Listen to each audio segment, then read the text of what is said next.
So I welcome you, and hopefully there will be others that will join us to this program of Israel360. This is a program, Israel360.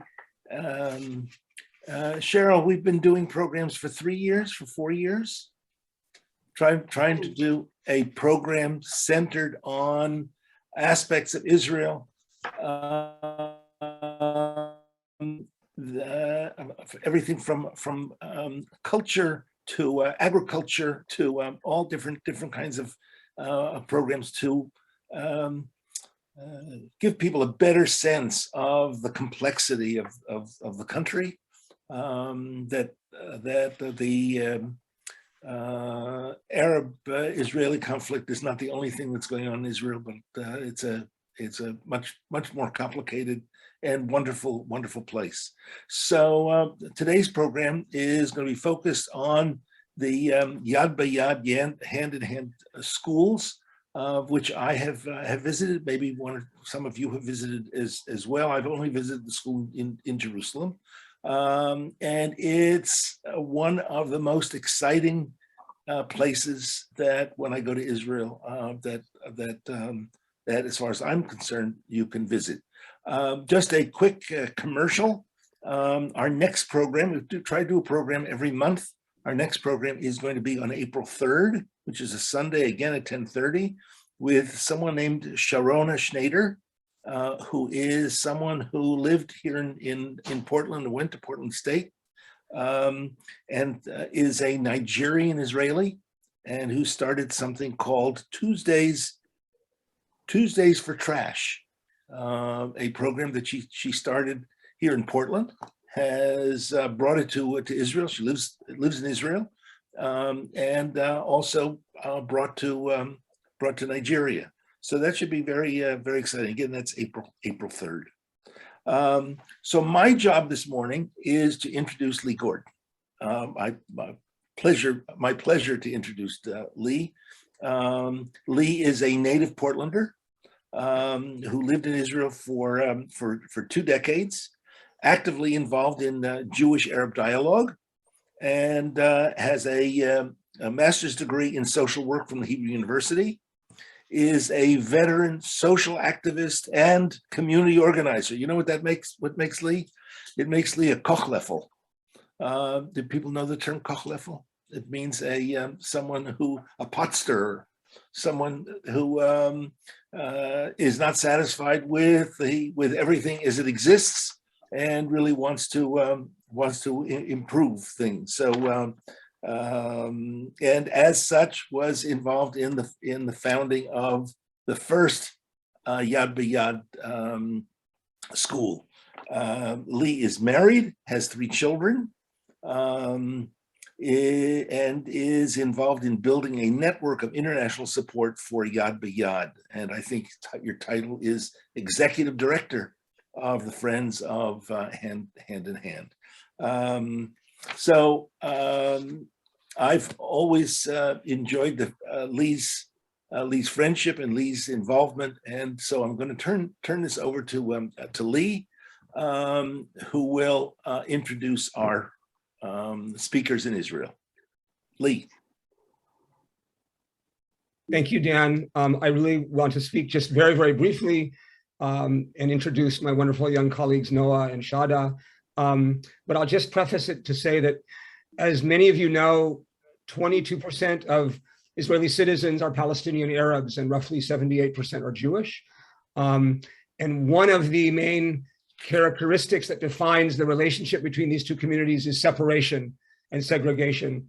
It's not legal segregation, although in some cases it is. It's mostly geographic, educational, academic, employment.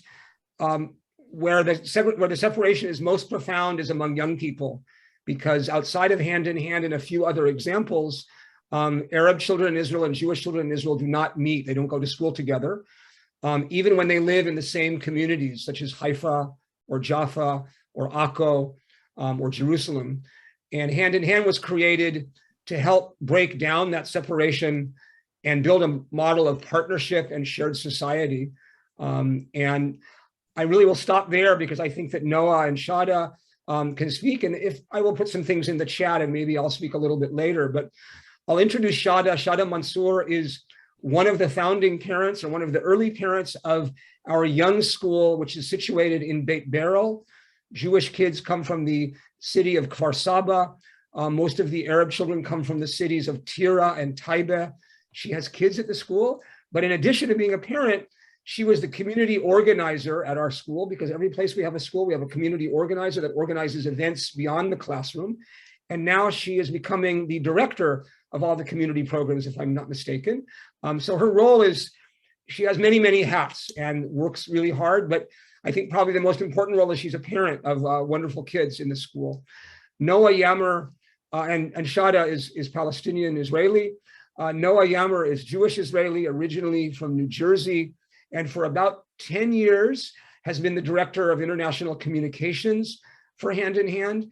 And so both of their involvements take us all over the country, because we have schools now, 7 schools all over the country with over 2,000 children.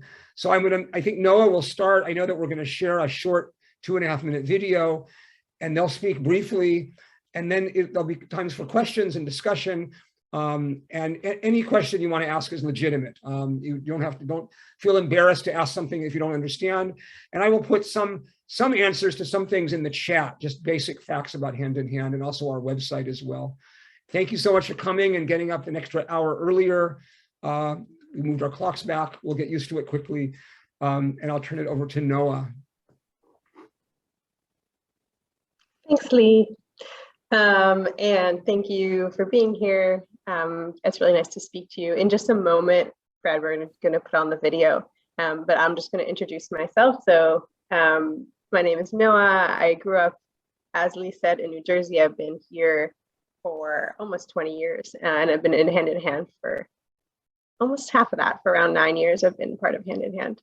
And I think, yeah, I'm going to start by giving some background about what we do and why and what it looks like. And then Shada's going to come and join and say more of her personal story.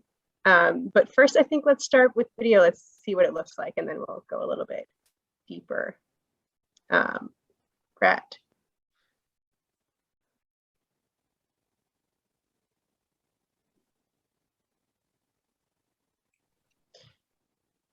So I can't hear anything. I'm from Sahnin, and I'm in 6th grade, and I'm 11 years old. Hi, I'm Tamar. I live in Lavon. I'm in 5th grade. We are very sorry that you couldn't come to see our school. So we wanted to show you around and tell you lots of stuff about our school. Our school was made in 1998 on September 1st. It was made because they wanted that Jews and Christians and Muslims to learn together and not to be scared in the future to talk to anybody that you don't know. And I'm Muslim, and if I talk to Tamar, it's normal, because it doesn't matter if she's Jewish, if she's Christian, or she's even Muslim, because I see her as a person. In our school, we have the PBL, project-based learning. Now, my friends are going to show you other projects that kids are doing this year. Hello, my name is Ibrahim. I live in Sahnin. I am in 5th grade. Today I'm going to tell you about our greenhouse. In our greenhouse, we grow food and vegetables. Hi, my name is Nama. I'm in 5th grade and I live in Tuval. So today I'm going to tell you about a recent project that we are doing. We're trying to save energy, and this is one of our materials for it to save the energy. שלום, קוראים לי לוטם. אני בן 9, אני בכיתה ד' ואני גר בקמון. השנה הפרויקט שלנו למעשה הייתה יצירת בובות. השאלה הפוריה שלנו הייתה איך אנחנו יכולים להעמיק את הקשרים החברתיים בכיתה, ולדעתי זה פרויקט מאוד שווה. Hello, my name is Shefa. I live in Piraton. I'm in 3rd grade. This is one of the projects. It's a calendar of all the holidays of the Jews, of the Muslims, and of the Christians. These are heroes that my kids in the class chose. I chose my sister as my hero because she has a disease in her muscles, and she climbs and she helps other people that also have problems in their body. She helps me too, and I love her, and that's why I chose her. Hi, my name is Manar, and I'm the principal of the school. So in our school, we work a lot through projects, and I think this is a great platform to encourage kids to work around a shared objective despite the differences. In each project, we actually encourage kids to ask questions that are connected to their surroundings, to environment, to political issues. And by doing that, we seek to make impact on our surrounding, not only by being an Arab Jewish school, but also by being a school that is here to make a difference. Thank you for coming on the tour with us. We'll be very happy if you'll come to see us soon. Bye! Bye!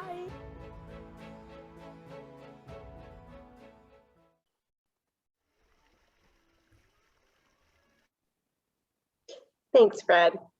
Great. Okay, so I hope that was like helpful in seeing, kind of visualizing what the schools look like.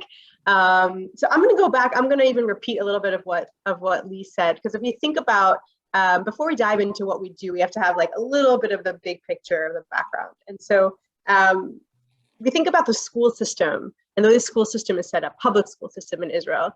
Have people here been to public schools in Israel? Who has like been to Israel, been to public schools? Yeah, mostly. Some people, yeah. Okay. So I'm sure you've seen this. If you go, and you can see it also as you walk around different towns, right? There's just like this, there's really just a separate school system. One that's functioning in Hebrew that goes by the Jewish calendar, one that's functioning in Arabic that goes by usually the Muslim calendar, and then a very, very tiny minority of Christian schools as well.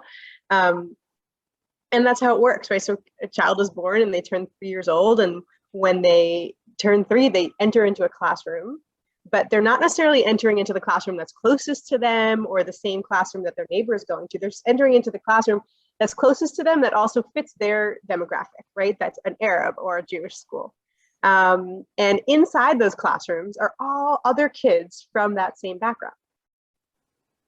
And we all know, I think, no matter where we're from in the world, you know, what happens when an entire system is totally separated. What happens inside those classrooms, right? What ideas are inside those classrooms and what's outside of the classrooms?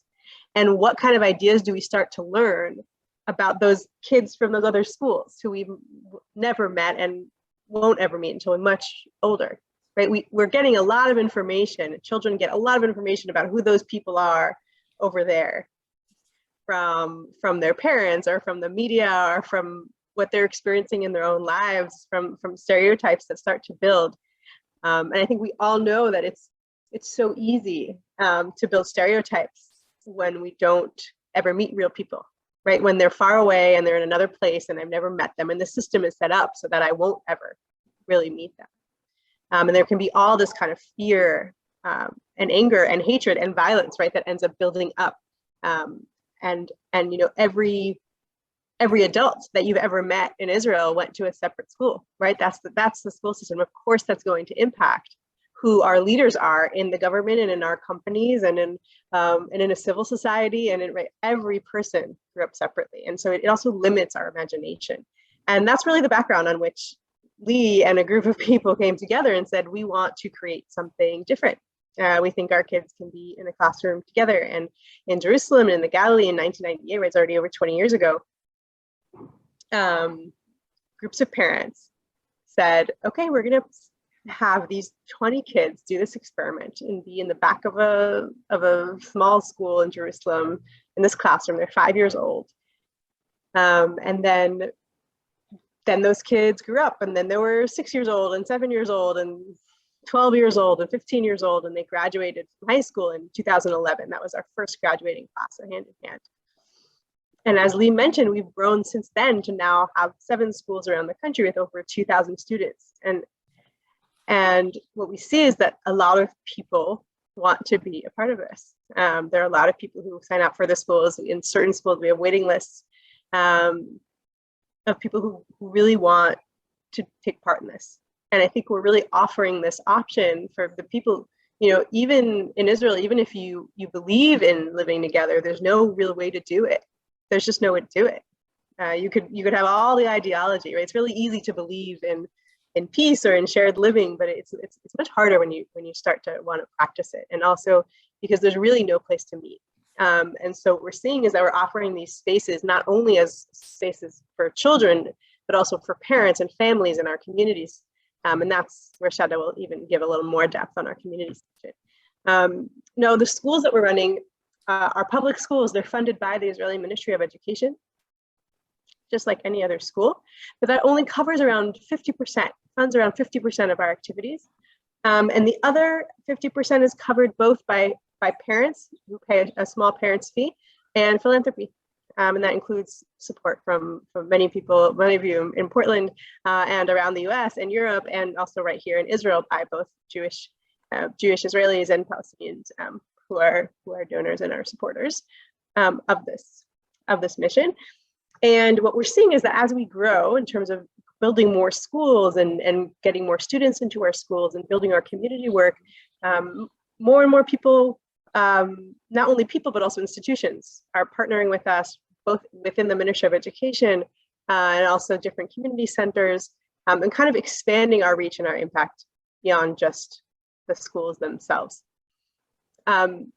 Within the schools, the reason why also our schools are require more resources are because we teach in a different way than most school systems, right? The school system in Israel, and therefore also the way teachers are trained in Israel, are for just schools that have one group of students in them, right?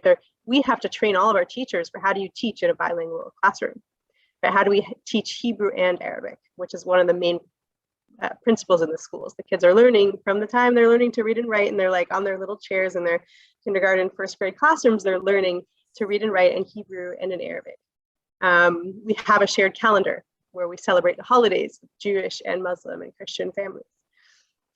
We have special curriculum for learning religion, for learning about identity, for learning language, for learning history and civics.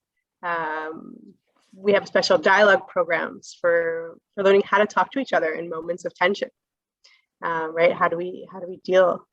Because there's a reason that there's a conflict here, and we have to put that on the table in order to be able to really live together. And so we have to develop both for the children, but also for the adults. Oftentimes, somehow, the children and the young adults or the high school kids can even sometimes have an easier time than the adults who grew up in separate schools and in separate towns who are now just learning this at an older age. And I'm going to expand more on that later, but for now I will pause. And I will, right before I'll pass to Shada, I'll just say that I grew up in an Orthodox community in New Jersey. And I've been in Israel since 2003, so almost 20 years. And I've found like just such a home hand in hand. Like just really the space where I feel like people are choosing to listen and choosing to see beyond, choosing to kind of stretch and think in new ways about the us and the them, right? And to see beyond, both internally within ourselves to find peace and also with one another. And so I've found it personally to be a really meaningful part of my own life. And with that, I will also pass it to Shada. Thank you, Noa, and thank you, Lee.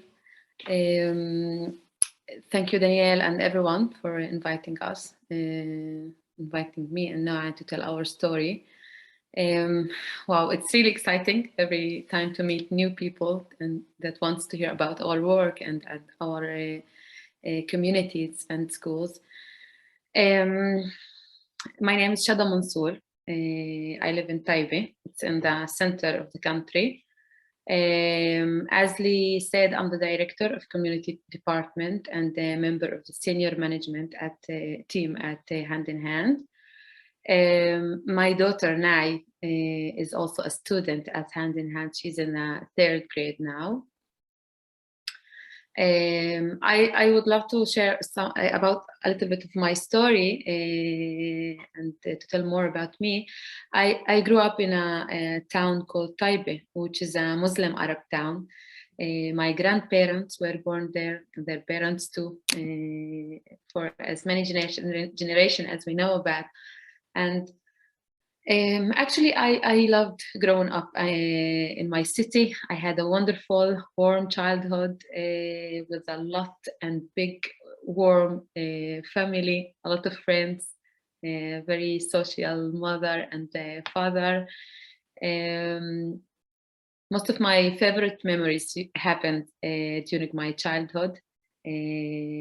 surrounding this family, surrounding my town, my culture, my language. And as mentioned before, as an Arab, I'm a part of a minority in Israel who makes up 20% of the society. But all the people I met in my childhood life and my youth life, all of the people in my life were Muslim Arab. I never met any Christian or Jewish people. And I even never really thought about my identity as an Arab until I would leave my town and interact with other people. And actually, for me, that's when these were the times that I learned to be ashamed of my identity. As a child, when I would go to a mall in a Jewish cities with my mother, we didn't used to have any mall culture centers or cinemas in the Arab village. This is a different conversation, but we used to do all these services and shoppings at Jewish cities. And when I would go with my mother to such places, people would stare at us, and people would stare at my mother's hijab. And my mother, who always smiled, would suddenly look nervous and uncomfortable and make herself smaller. And as a child, I started to understand that we look different, that there is something wrong and different and not good about us. And I mean, the security check would take longer. And I started slowly realizing that that's something different and we are not wanted. And even started to be and learn to be ashamed of being who I am, of being Arab. And as a child, when I started to do things to hide this identity. For example, I started to keep distance from my parents and my family in public spaces, so people wouldn't think that I'm with them, and to speak Arabic very softly, or try even to speak Hebrew without any accent. And from a young age, I got the sense that I'm not wanted by Jewish Israelis, and I began to understand this feeling not by going to the mall, but also listening to the news. When I was about 11 years old, it was the first time I heard the word transfer. I heard my mother talking and my aunt talking about it in one of the evenings at home. And they said that the Israeli government wants to move all the Arab citizens from my village and other villages around to the West Bank. And actually, I didn't know what the West Bank is, but it was very terrifying for me as a child. I felt very afraid and started to plan my life and where my home would be, and what would my father do for work? Would I will have my friends near to me? And it deepened the feeling of shame, and it deepened the feeling that I'm not wanted and not seen, and that my connection and my right to my land, to my home is not important and not seen.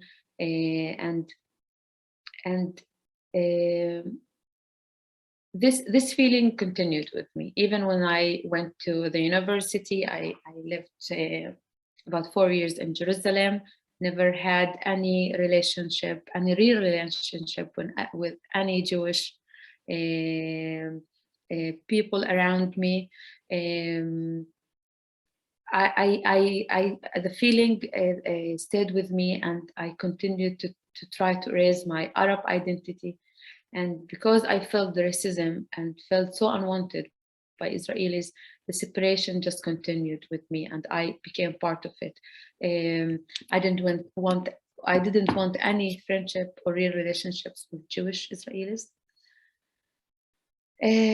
But when I was about 27 years old, my daughter and I was about 1.5 years old, and one of the days we were playing outside in the garden, and I looked over at her and at her smile and open heart, and I thought about myself as a child, and how much my parents wanted to protect me and to keep me safe, but they couldn't, because I was still affected by the reality that we live in, and the separation and the racism. And in these moments, I knew that I needed to change reality in order for my daughter to grow up as a strong Arab girl and woman and in this country. And I knew that the separation is not the right way to live. For us, this is the time that I found hand-in-hand community at Beth Pearl, at my area, and become me and my husband and my Nai became part of founding the school in Beth Pearl. For us, what the most important is that our daughter, my Nai, has been growing up with kids, with Jewish kids in her class from age 3. She's 8 now. It's about 5 or 6 years now that she's growing up with Jewish kids in a place that she can feel very proud of her identity, of her language, and she also can see and understands and get to know the other. And I think this is the beginning for us. There's a lot of work to be done and a lot of people and reality to be changed, but we are doing it step by step, I think, and hand by hand. Thanks, Shada. I think we'd be happy to pause and take some questions. We have more, but I'm happy to kind of respond to if anyone's wondering anything, and then we can kind of even share more of the story through the questions, if there are. If I might, Shada, as a follow-up to your very interesting presentation, I'm wondering if you have seen, both for your daughter and for other students, is there integration beyond the classroom? In other words, are Arab Israeli kids being invited to birthday parties in Israeli Jewish communities, among Jewish kids, and vice versa? Is that happening? Well, this is my work to make it happen, first of all. But yes, it happens in the natural way in some with some kids and families, but we all are invested in this mission to make it happen, because our reality is so separated. We don't live in shared cities. Everyone lives in his own city. We don't get to have the chance to meet. And in our communities and our schools and the families that come to our schools, they are so invested in this of making it happen. We work in it. We as a parent, I can say that I do all the effort. So I want to do all the effort that my daughter can go to visit her friends at Kfar Saba, and the Jewish mothers and fathers also do all the effort that is needed. We know that it's very important. So we do it in the personal level, but also we have communities surrounding our school with a very clear yearly program filled with happenings and celebrations and Ramadan iftars and dialogue sessions. So we can be able to meet on a weekly basis and talk about things and celebrate things, so that the relationships between the kids and their parents can be done. For example, next Saturday we have a Purim party, a community Purim party. The Arab and the Jewish families are invited to the schoolyard, and we are going to do. We are all going to be Costumes. Yeah. Yes. Yes. This is the second year for me that I'm going to be costume. All my childhood, I dreamed about it, but never had the chance to even touch a costume in a Purim because it was forbidden for us. It's not okay. The message that you get and that we got in our home, in my home, in my parents' home, and I think other Jewish mothers or fathers, that you can't enjoy others' culture. It will erase your identity. It will erase your culture. And here we are creating another and a whole different reality. I mean, my daughter best holiday is Purim, also Ramadan, but Purim, and it's very. She's before 3 months ago. She knows what her custom is gonna be, and she knows that Purim is coming and Ramadan is coming. So this is about holiday, but the relationships are really are done. Before 2 weeks ago, my daughter and her Ruth friend and Celia from Tira and Ruth from Marsaba had a pajama party at Shams' home, and they slept over at her home. It's also it happens. And it happens in a great way between the kids and their parents. This is very important. Are parents interacting socially? I mean, you hinted at it, but invite each other. I understand you talked about the Purim party at school, which is a safe place. But do Arab parents feel comfortable going and taking the children to the Jewish town, and do the Jewish parents have a comfort level coming to the Arab village?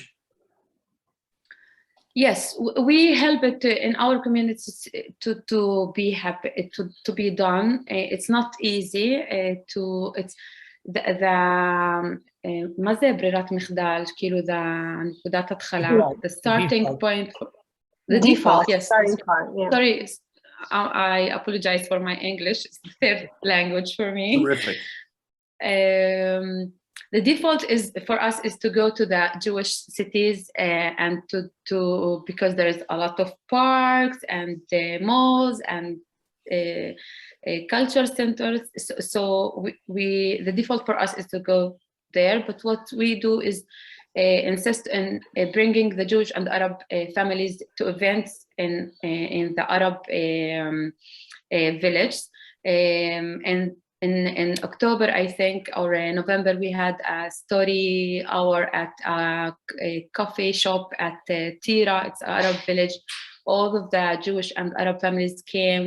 The kids had a story hour, and the parents had a conversation to do together. We work on it very hard. It's not easy because the reality is so separated. But as I said before, all the parents are very invested in this thing.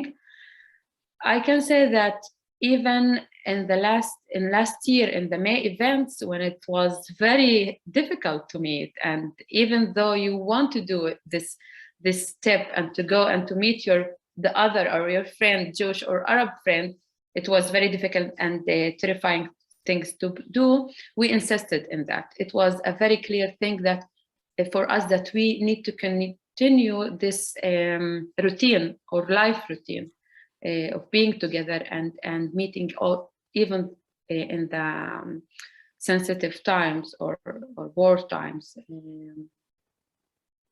You're also dealing with teenagers, right? So is there any dating between Jewish and Arab kids? I would say that's more Shada's, the school and the community where Shada works. The oldest kids there are in 4th grade, so they don't deal with that as much. But in Jerusalem, you have a high school, and it's not one of our bigger issues. Like, there are a lot of challenges of this work, and that's not at the top of the list. Doesn't happen kind of often enough for it to be a very big concern. And I think every family, it's a very personal decision, so each family kind of relates to that a different way. Yeah. Wow. Yeah. Big issue. Sorry, I don't have more juicy stories for you there. But I'll say one thing just about the parent involvement that you were talking about before, is that basically we were running schools, right? We had started in 1998 with Lee, and then around 10 years ago, what we were seeing is that the kids were getting together, but the parents were out of it. And we realized that actually, like, we need to kind of refocus and really put a lot of energy into working with the parents.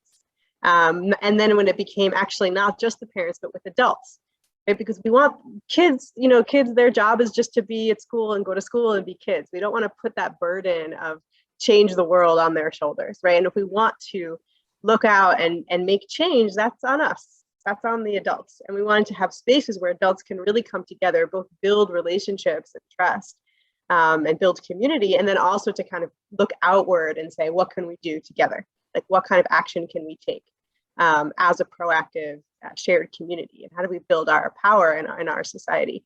And so we have these community programs where Shada is the director of communities, where in every place where we have a school, there is a community organizer whose job it is to work just with adults. Also, we also, of course, work with our alumni, who are some of whom are adults, the core group being the parents, but also other adults from the communities who want to be a part of this, but don't necessarily have kids or have kids at those ages, or maybe their kids don't go to the school, but still want to be a part of a shared community. And so that has become like a really actually large part of our programming, that we do programming that's just for adults. And yeah, beyond the school walls. And I think the question of, do parents go to each other's neighborhoods, is a really good one, because part of separation is also the deep fear. I think Shada talked about that. You talked about this so viscerally, like how that fear is built. But we end up with even for people who want to live together, they still have that kind of like, oh, I've never been to that neighborhood. I was always told I'm not supposed to go to that neighborhood, that I won't be safe in that neighborhood. I remember once Alma, who's now an alumni, said that she had a best friend when she was 5 years old, who was Palestinian from East Jerusalem, and named Sarah. And Sarah invited Alma over for afternoon, and her father was like, oh, I don't know, I've never been to that neighborhood. Like, there's this kind of fear. But he kind of went over with his little daughter to drop her off in this place that he had always had a lot of fear around. And it was a little uncomfortable. But then the second time, what? It's not only bringing your daughter, it's leaving your daughter there. Will she be safe? Yeah. Yeah, and it's like if there's you have to build so much trust for that to feel okay. And the first time is different than the 5th time, is different than the 10th time, is different than the 20th time. And by the end, right, like Alma was 5 when she graduated that school when she was 18.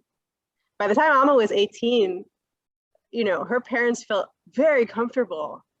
And so many of that layers of fear wear away as what was a symbol of something threatening slowly becomes familiar. Slowly not only becomes familiar, but becomes friendly, it becomes welcoming, it becomes part of your own community.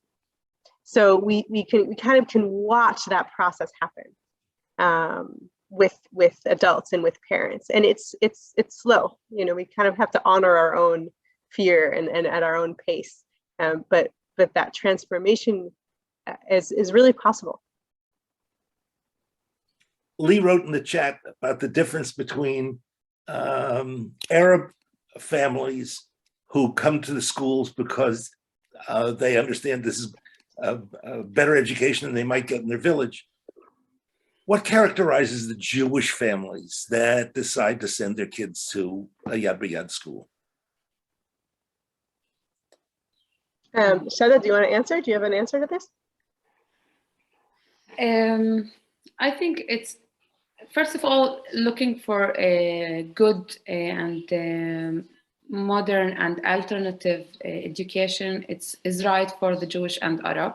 Of course, Arab families even think puts more importance in education because we are a minority and it's important. It's our way to survive and to be able to become להתקדם. מה זה להתקדם? Oh, and succeed in society. Yes, but also the Jewish families look for alternative and good schools to send their kids for. So this is common for both sides. But I think Jewish family seeks for the meeting with the other and to get to know and to get to grow up their kids on a good and equal and justice عرכים, סליחה. Values, yes, values. And I think there is a lot of culture and a lot of groups of others in Israel. So it's a very important thing or skill to give to your kid in Israel. This is the reason that I think Jewish since and they believe, I think also a lot of them believes in shared community, shared society, justice and equality. Some also come not because of any ideology, more because of because they search for, they are looking for a good schools. But when they come to our schools and also learn to meet and to get to know the other side, it's changed their perspective also, and these two reasons became important. I'm a little surprised you didn't say these are the left-wing Israelis. Those that vote for the most liberal parties. Am I wrong? We created suggesting that? Not all of them. Some of them, but not all of them. Some. But it's diverse. As the schools have grown, the families have become more diverse. So maybe at each school, the founding parents are the ones who really believe in it. But then later, one likes it because they're learning two languages, or because they're, pardon me, or because the class size is smaller, or because they have two teachers, or because in Jerusalem, it's one of the best non-religious schools in the city, or because it's in the neighborhood where they live. So there's a diversity, and when parents start discussing things, you see that diversity. I think it's not, we don't have ultra right-wing parents in the schools, and we don't have a lot of Orthodox kids, but we have some kids who are observant. We have, on the Muslim side, some families where the women are wearing a hijab and are more traditional, and some of them are very modern. So it's not everything in the school, but it's more than just one sort of orientation of in politics or cultural perspective, kind of. I know that you've experienced vandalism, at least in Jerusalem. So I'm wondering, overall, how controversial is the school, or are these schools in Israeli society? I understand that they're government sponsored, and but is there strong resistance that what you're doing is awful? Noa, do you want to? I'm happy to answer. I wonder, Shada, do you have a response first? Do you feel like about how we're viewed in Israeli society? איך רואים אותנו בחברה הישראלית?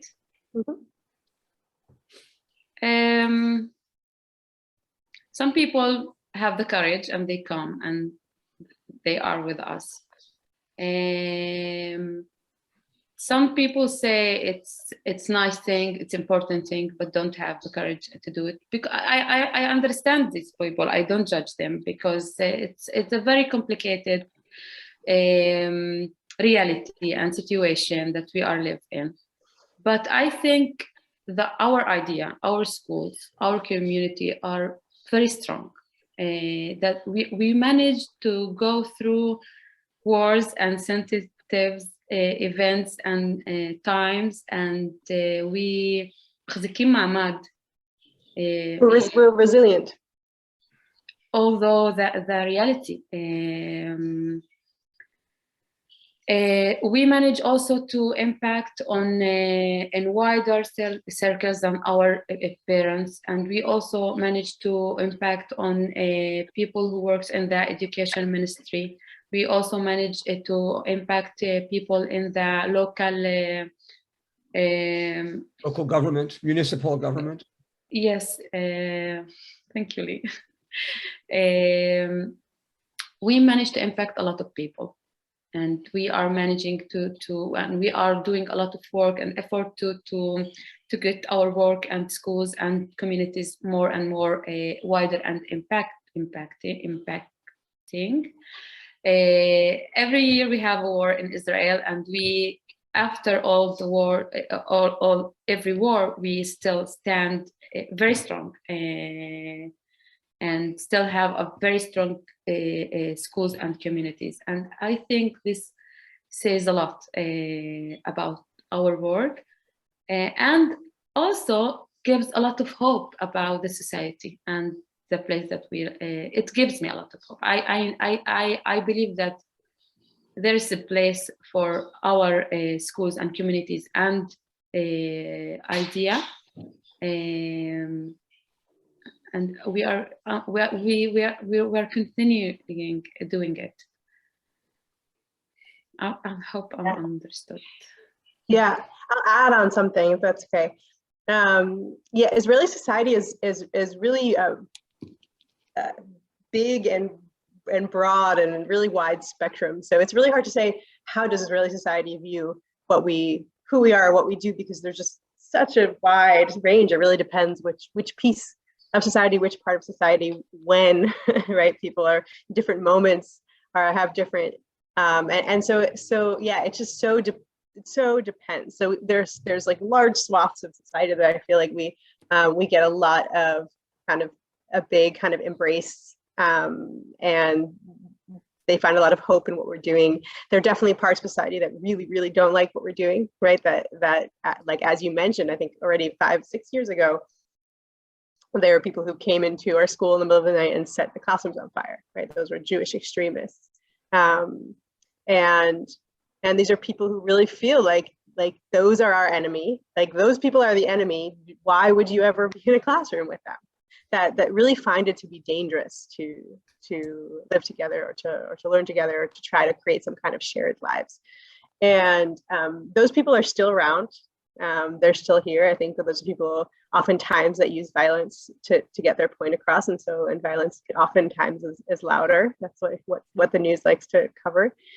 And we do live with like really open eyes to that, right? That is a part of the society that we're living in. And I think that we see ourselves as part of the range, right? And almost like, I think while there are those extremists, I think there's also a response to those extremists. Like we found a lot of people joining our ranks after what happened in May, right? So there was this like kind of surge of extremism, especially in mixed cities, and then there was like a surge in response to it as well. And so, yeah, it's just such a range. It's just like a big range. נועה, אני יכולה להגיד משהו בעברית ואת יכולה... Yeah. You're going to say something in Hebrew and then we'll translate for her. כי זה היה לי חשוב, אולי אני נשמעת אופטימית מדי, אבל אני חייבת להגיד שכל החיים שלי הייתי בפוקוס על האנשים שלא רוצים אותי, לא אוהבים אותי כיהודים או נגדי. ובאמת ביד ביד למדתי להסתכל על אנשים שהם בעדי ויחד איתי, ועם האנשים האלה אנחנו יכולים לעשות את השינוי. ואני מתמקדת בהם. כן. She said that maybe I might appear to be overly optimistic, but she says that for much of my life, I was focusing on people that were against me or didn't want me or didn't accept me. And hand to hand, I'm working with people who really support me and want me, and we're building something strong here together. Okay. Right. Yeah, and I think and I think Shada just said that's what I'm focused on. Like I'm right now focusing on the people who are here with me together. Okay. Yeah. David, you had a question, or you were clapping. That was applause. That was applause. I have a zillion questions, but I wonder if anybody else wants to ask a question. I have a question. Can you hear me? Go ahead, Nancy.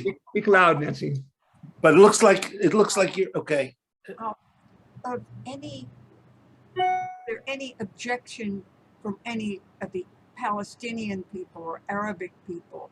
Did they ever do anything like raid the school that the Orthodox Jews did? I mean, I can say that there are people in Israel on both sides, on the Palestinian Israeli side and the Jewish Israeli side, that would not send their kids to our schools. That Orthodox Jews, the Islamic movement in Israel is not in favor of sort of kids going to school together. We've never had any vandalism or attacks from the Palestinian side. That doesn't mean that there aren't people who are against us. I mean, I think that, Jews are the majority in Israel. They're the dominant force, and they're the ones that have the power. The Ministry of Education is run by Jewish politicians and professionals. And so, there are other kinds of things, other kinds of attacks. There is violence from both sides, but we haven't faced that in our schools. I think that there are certain communities where it might be difficult for us to establish a school. There might not be public support. But for example, our school in Wadi Ara is in the area where the Islamic movement is very strong. And our school we have lots and lots of Arab kids on the waiting list, kids that come from the city of al-Fahim, which is the center of the Islamic movement. So the Arab community is not monolithic. It's very diverse. You have people who are more right-wing, socially conservative, socially, people who are more progressive. This is a microcosm in certain ways of parts of Israel. Not every Israeli is going to be going to an integrated school, but we believe that we have room to grow and we have many, many more schools, which we're hoping to do. And there'll be some opposition. Most of the opposition is much more subtle. It's very rare that we get a vandalism attack. It's more subtle, and Shada can probably explain this, but I think that every child in our school, Jewish or Arab, has had someone in their extended family or friends who said, why do you want to send your kid to the school? I mean, they really don't like you very much. The Jews might say they like you, but they really don't like you, or you're going to lose your identity, or you're going to come be mixed up, or you're going to, I know people on the Jewish side who've had cousins who've said that, and in some cases, grandparents who said that, and friends. That's subtle. It's not like they're violent. And our kids learn how to be advocates for the school and stick up for the school. I mean, maybe not when they're 5 years old, but when hopefully we'll show a video and you can meet Shada's daughter in the video shortly. She's going to be a real leader in society. She's only 8 now, I can tell just by watching her in the video. So you don't leave until we show this short 2.5-minute video that Noa can share. Nancy had her hand up. Nancy Diamond.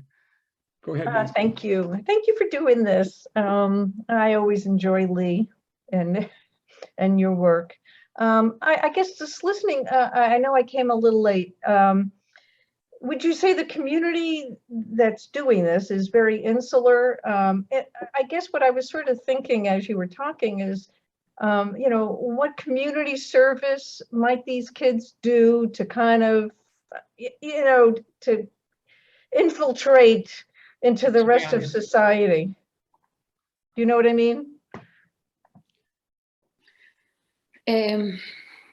We try all the time to do things that are impacting the outside of our communities, school communities, and the families of this community, and to be in interaction with activists or groups or centers near to us.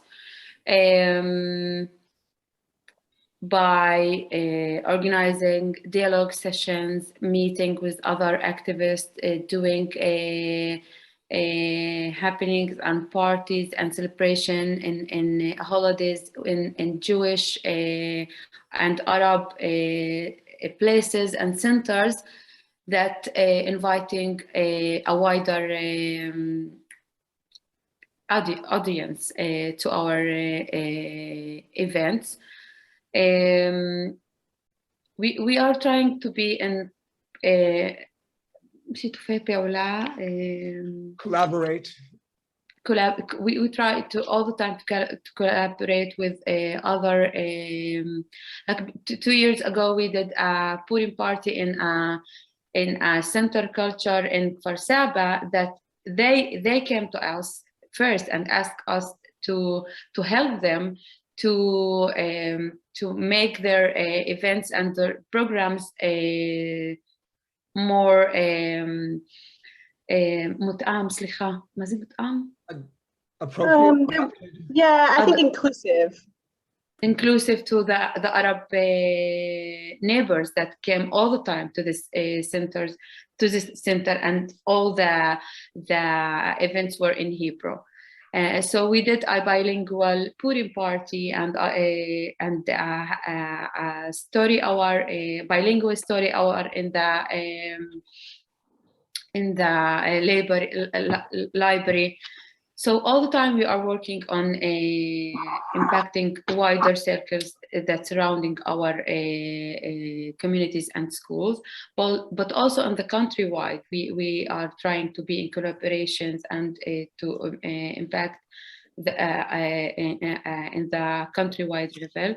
Last year, after the May events, we organized a rally that's against war, against violence, and we called every activist and people that believe in our values to join us and to stand with us in the streets and to make a very sane voice in that times. So yeah, we don't want to be a bubble, and that is very invested in ourselves and inside of our communities only. We try all the time to do collaboration and impacting outside our communities. And all three of you are absolutely terrific, and I'm so impressed. And you know, there's still hope. There's hope for Israel. There's hope for some sort of peace development. I hope those graduates, especially high school graduates, get jobs in government and they transform everything. I do want to see that video with Shada's daughter, and so let me just again advertise. Our next program is April 3rd. With Sharona Schneider, a Nigerian Israeli who has created something called Tuesdays for Trash, which is very interesting. So we're ready to go. Let's see the video.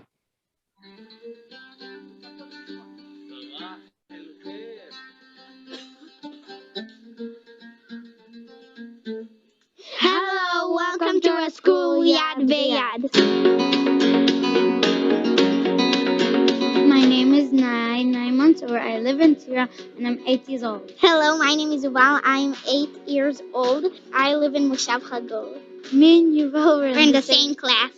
I am Jewish and Nai is Arabic, and I like to learn from my friends who are different from me.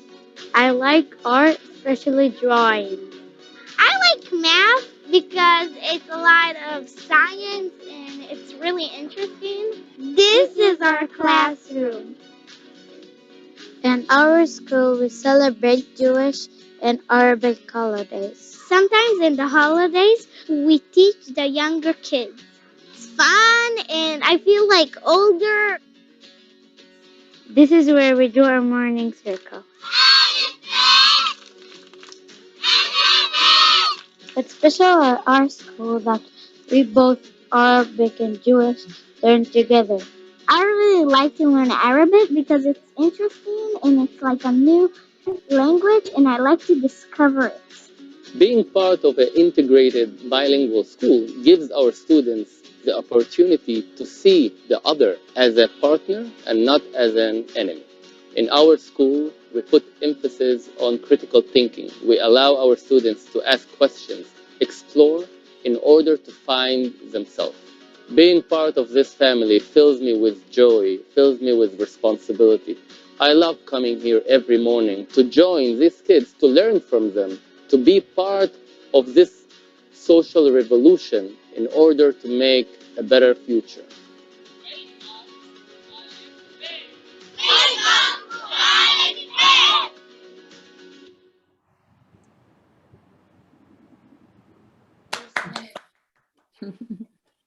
I want to just mention that if you, for more information, I put our website in the chat. You can contact us through the website, info@handinhandk12.org. Some of you asked some questions, and you can write us, and we'll try to answer that. I'll try to answer the questions by email, because I don't want to, I know that you program this for an hour, so I don't want to drag this on too long for you, and if you have to get on with your Sunday afternoon. Thank you, Noah. Thank you, Shada. Thank you, Lee. Thank you. Thank you. Thank you for your time. Thank you for having us. It's beautiful I have to come back to Israel and come to the school. Yeah, Yes, come visit invited. us. Thank you. Come visit us. Love to have you. Can you guys say a little bit more about how to visit you? You just reach out to Lee and we'll see if that can work. Yeah. If you go to that, you can reach out to me and we can, if you're planning a trip to Israel, we can coordinate. I can coordinate that with Noah. My email is lee@handinhandk12.org, or you can go to the website and contact us that way too. Thank you. Thank you, Noah and Shada. Thank you very much. Thanks so much. I appreciate this. Great. Bye-bye. Have a great day. Bye-bye. Thank you all.